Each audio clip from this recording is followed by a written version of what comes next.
Halo semuanya. Ya, kita sambung ya pembahasan kita tentang ekologi populasi. Untuk session kedua, kita akan membahas tentang strategi reproduksi dan seleksi alam. Jadi kita bakal melihat ke dalam seleksi alam, bagaimana cara seleksi alam itu dapat mempengaruhi dan membentuk strategi reproduksi dari masing-masing populasi. Itu dia ya. Nah, kita langsung saja masuk ke topiknya. Strategi reproduksi yang berbeda. Jadi, setiap populasi yang berbeda itu tentu akan memiliki strategi reproduksi yang berbeda pula. Secara umum, strategi reproduksi itu bisa terbagi dua, yaitu semel parity dan heteroparity. Perbedaan utamanya itu adalah berapa frekuensi mereka bereproduksi sepanjang umur mereka. Seumur hidup mereka itu bereproduksi berapa kali sih? Nah, semel parity itu adalah individu populasi yang hanya bereproduksi sekali seumur hidup. Sekali doang seumur hidup. Dan namun sekali mereka bereproduksi, jumlahnya banyak banget. Contohnya tumbuhan agave ini. Nah, dia ini hanya bereproduksi di ujung hidupnya, alias ketika dia sudah mau mati.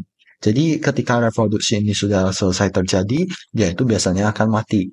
Namun, sekali dia itu bereproduksi, dia itu menghasilkan ribuan biji. Ribuan. Jadi jumlahnya enggak sedikit, alias banyak banget. Itu ya. Jadi semel parity ini dicirikan dengan terjadinya explosion. Explosion maksudnya di sini itu adalah ledakan keturunan. Gitu ya. Tapi pertanyaannya kenapa dia itu hanya bereproduksi sekali tapi menghasilkan banyak banget kan ya? Pertanyaannya kenapa harus banyak? Jawabannya itu adalah karena dari ribuan biji yang dihasilkan oleh tumbuhan agave ini, tidak semuanya itu dapat bertahan hidup. Hanya sebagian kecil saja yang dapat bergerminasi dan tumbuh menjadi tumbuhan agave dewasa. Itu dia. Makanya sekali dia itu bereproduksi, anakan yang dihasilkan itu jumlahnya sangat banyak. Itu ya. Di sisi lain, heteroparity, dia itu dapat bereproduksi beberapa kali. Itu dia. Contohnya, pohon walnut ini. Nah, pohon walnut ini, dia itu dapat menghasilkan buah walnut beberapa kali dalam seumur hidupnya. Jadi, misalnya katakanlah ketika usia dia itu sekitar 10 tahun, dia itu dapat bereproduksi sekali, kemudian katakanlah sekitar usia 14 tahun dapat bereproduksi lagi, sekitar usia 18 tahun dapat bereproduksi lagi. Jadi sepanjang seumur hidupnya, dia itu dapat menghasilkan keturunan beberapa kali, tidak terbatas sekali saja seperti agave ini. Itu dia ya. Jadi itulah perbedaan antara semel parity dan heteroparity. Tapi pertanyaannya kenapa? Tapi tetap aja muncul satu pertanyaan. Kenapa? Kenapa tidak ada makhluk hidup yang dapat bereproduksi berkali-kali, dapat bereproduksi beberapa kali kan dan menghasilkan jumlah anakan yang banyak. Menghasilkan jumlah anakan yang banyak. Jumlah anakan yang banyak. Perlu dicatat kalau kalau populasi heteroparity itu, dia itu memang benar dapat bereproduksi beberapa kali. Tapi jumlah anakan yang dihasilkan dalam sekali reproduksi itu jauh lebih sedikit dibandingkan populasi semel parity. Contoh yang lain yang bisa saya berikan itu adalah katakanlah pohon mangga dibandingkan sama dandelion. Nah, dandelion kalau dia itu mau menghasilkan anakan, kan langsung banyak banget kan ya bijinya yang ikut tertiup angin. Dan setelah itu sekali, tumbuhan induknya pasti mati. Itu contoh dandelion, contoh dari semel parity. Di sisi lain, pohon mangga itu termasuk ke dalam heteroparity. Sekali dia bereproduksi itu palingan berapa puluh buah mangga yang bisa dihasilkan. Katakanlah paling banyak pun mungkin 30 buah mangga yang bisa dihasilkan. Tapi sepanjang umur dia itu dapat bereproduksi, dapat menghasilkan buah mangga berkali-kali, minimal sekali setahun. Itu kan ya. Nah, jadi itulah perbedaan semiparity dan heteroparity. Tapi pertanyaannya tadi, kenapa nggak ada yang dapat bereproduksi beberapa kali kayak si mangga itu tadi, dan sekali dia itu bereproduksi, cuma anakannya banyak banget kayak dandelion itu tadi. Jawabannya itu adalah di trade-off. Jadi ada terjadi trade-off atau bahasa Indonesianya itu adalah sebentar, saya agak kebingungan translate ke bahasa Indonesianya. Trade-off itu ibaratnya saling menukar. Ada terjadi pertukaran antara kesintasan dan reproduksi. Jadi, individu yang biasanya dia itu memiliki fekunditas yang tinggi, alias dia itu dapat menghasilkan anakan dalam jumlah yang banyak, itu survivorship-nya lumayan rendah. Contohnya Arabidopsis ini. Arabidopsis ini memiliki fekunditas yang lumayan tinggi. Sekali bereproduksi bisa menghasilkan banyak banget anak. Tapi survivorship-nya lumayan rendah. Umur dia pendek. Kemudian sekali bereproduksi, dia itu mati. Beda cerita dengan pohon kelapa ini. Pohon kelapa ini fekunditasnya rendah. Tapi survivorship-nya tinggi banget.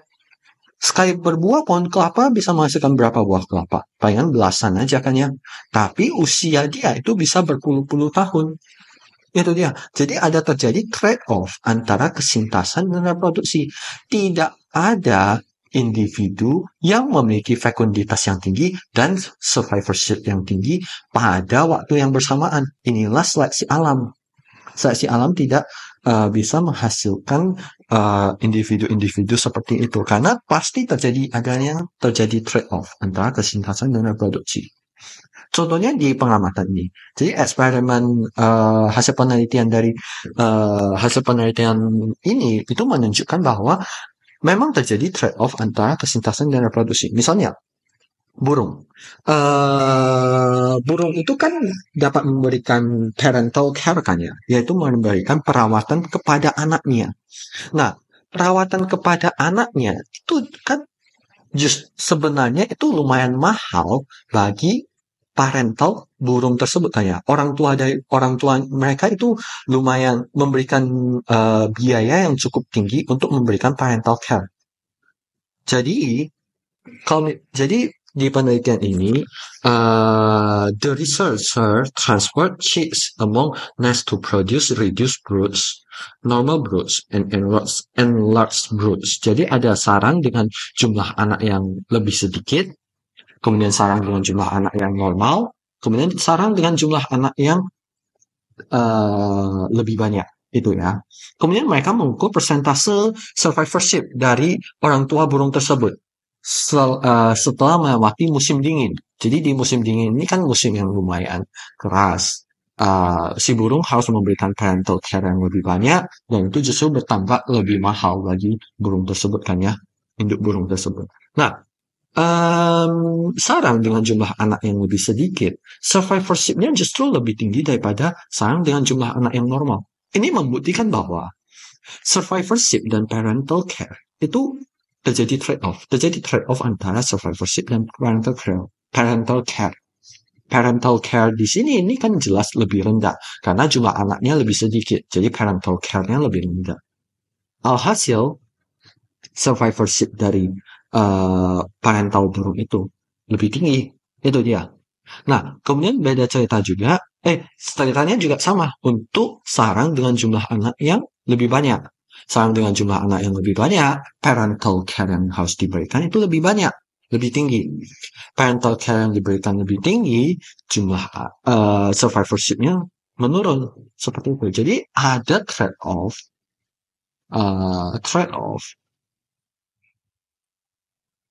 antara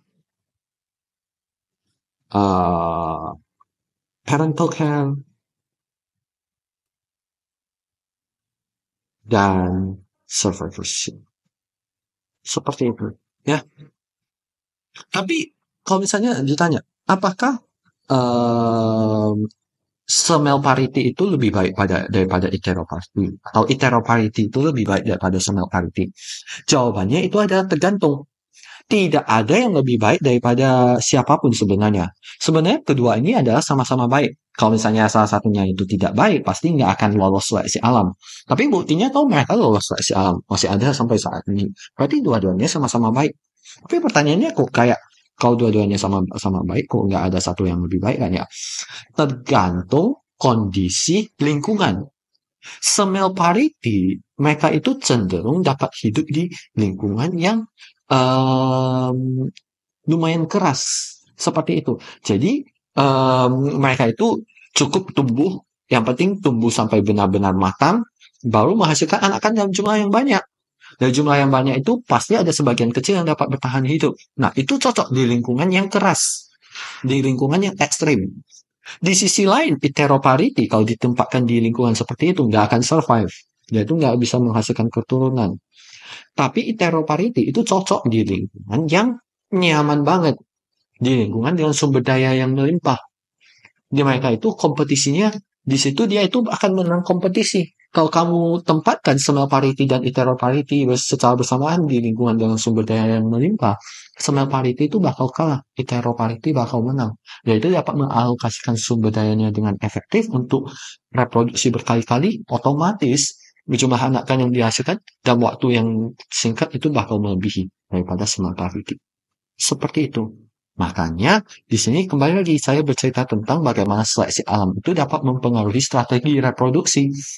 Karena strategi reproduksi yang diceritakan di sini itu sama-sama baik, tergantung kondisi lingkungan.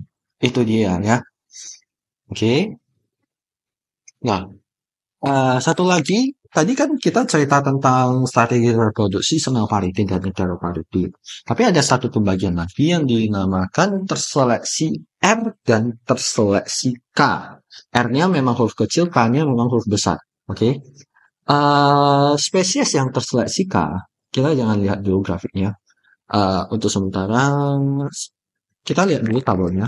Spesies yang terseleksi R, dia itu dapat mencapai usia dewasa dalam waktu yang singkat. Umurnya juga singkat.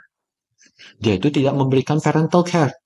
Tapi alhasil dia itu dapat memberikan dapat menghasilkan anakan dalam jumlah yang banyak. Itu dia. Contohnya siapa? Contohnya nyamuk. Nyamuk memiliki lifespan yang lumayan pendek dan dia itu dapat mencapai usia dewasa dalam waktu yang singkat. Oke. Nah, tapi nyamuk itu nggak memberikan parental care. Coba, ada nggak nyamuk yang menjaga telur-telur mereka? Nggak ada kan? Selama mereka bertelur, ya udah mereka pergi. Dan telurnya menetas menjadi jentik-jentik, ya jentik larvanya, jentik-jentiknya ya hidup sendiri, hidup mandiri, nggak ada parental care dari induknya. Tapi, sekali dia itu bertelur, jumlah anakan yang dihasilkan itu banyak banget. Nah, tadi kan kita membahas tentang trade-off antara parental care dan survivorship dari parental kan ya. Nah, sebenarnya trade-off itu juga bisa terjadi antara parental care dan jumlah offspring yang dihasilkan. Trade-off antara parental care dan number of offspring. Jumlah offspring atau jumlah anakan yang dihasilkan itu juga terjadi trade-off dengan parental care. Semakin besar parental care yang diberikan, jumlah anakan yang dihasilkan itu biasanya sedikit. Misalnya, gajah. Gajah itu adalah contoh spesies yang terseleksi K. Gajah itu mencapai usia dewasa dalam waktu yang lumayan lama kan ya. Dan lifespan mereka lumayan panjang, puluhan tahun kan ya. Dan gajah itu juga memberikan parental care. Makanya kalau kamu lihat satu kelompok gajah itu, biasanya kan anak gajah itu ikut sama induknya kan ya. Nah, itu contoh parental care. Tapi, offspring atau jumlah anakan yang dihasilkan dari gajah itu sedikit banget. Palingan sekali melahirkan cuma satu ekor gajah doang kan, dan itu pun mau nunggu belasan tahun, beberapa tahun baru bisa melahirkan anak lagi. Nah, itulah trade-off antara parental care dan number of offspring. Jadi, kamu coba bayangkan, semakin banyak anakan yang dihasilkan, gimana cara si induk itu bisa merawat semua anakan itu dengan efektif? Nggak ada caranya. Jadi terpaksa pada akhirnya induk itu harus memilih salah satu. Apakah dia itu mau melahirkan, apakah dia itu mau memproduksi anakan dalam jumlah yang sedikit saja, tapi dijaga baik-baik sehingga mereka semua bisa mencapai usia dewasa, atau mereka itu mau menghasilkan anak dalam jumlah yang sangat banyak, tapi nggak diberikan parental care sama sekali. Pasti ada minimal sebagian yang dapat mencapai usia dewasa. Pada akhirnya, kembali lagi terjadi trade-off antara dua hal ini. Dan trade-off antara dua hal inilah yang menyebabkan munculnya dua macam spesies, yaitu yang terseleksi R dan terseleksi K. Jadi, kuncinya dalam terseleksi R atau terseleksi K itu adalah kita lihat dua hal ini. Kita lihat dua hal ini. Itu ya. Perbedaan spesies terseleksi R dan terseleksi K. Nah, kalau grafik ini menceritakan apa? Grafik ini menceritakan tentang pertumbuhan populasi dari spesies R dan spesies K. Carrying capacity nanti kita akan belajar lebih banyak di topik selanjutnya. Tapi untuk sementara saya berikan penjelasan singkat dulu tentang carrying capacity. Carrying capacity itu adalah kapasitas maksimum yang dapat ditampung oleh suatu habitat. Ukuran populasi maksimum yang dapat ditampung oleh suatu habitat. Jadi habitat itu enggak unlimited, pasti dia ada daya tampungnya, dan populasi itu nggak bisa menembus daya tampungnya. Oke? Nah, spesies yang terseleksi K, dia itu ketika dia tumbuh, dia kan menghasilkan anakan dalam jumlah yang sedikit kan. Nah, jadi ketika dia tumbuh dan mendekati carrying capacity, dia itu nggak akan menembus carrying capacity karena dia kan pelan-pelan tumbuhnya. Dan ketika udah mendekati carrying capacity, dia itu bakal stop dengan sendirinya. Makanya grafiknya bentuknya huruf S. Tapi untuk spesies yang terseleksi R, dia itu menghasilkan jumlah offspring anakan dalam jumlah yang sangat banyak. Jadi boom, meledak terus-terusan, terjadi explosion. Alhasil dia itu bisa menembus carrying capacity untuk sesaat sebelum dia itu down kembali, jatuh, karena dia itu telah menembus carrying capacity, otomatis dia itu harus jatuh kembali. Nah, di bawah sini dia itu kembali lagi terjadi ledakan dan bisa naik lagi. Itu dia. Alhasil, jumlah populasinya itu bakal berfluktuasi di sekitar carrying capacity. Jadi ini siklus boom dan down. Boom, down, boom, down, boom, down. Seperti itu. Terjadi siklus. Makanya grafiknya lebih berantakan gitu ya. Itulah perbedaan antara spesies terseleksi R dan terseleksi K. Oke. Nah, itu dia untuk video topik tentang strategi reproduksi dan seleksi alam. Semoga video ini dapat bermanfaat untuk kalian dan kalian dapat belajar sesuatu dari video ini. Dan sampai ketemu lagi di topik selanjutnya. Sampai jumpa.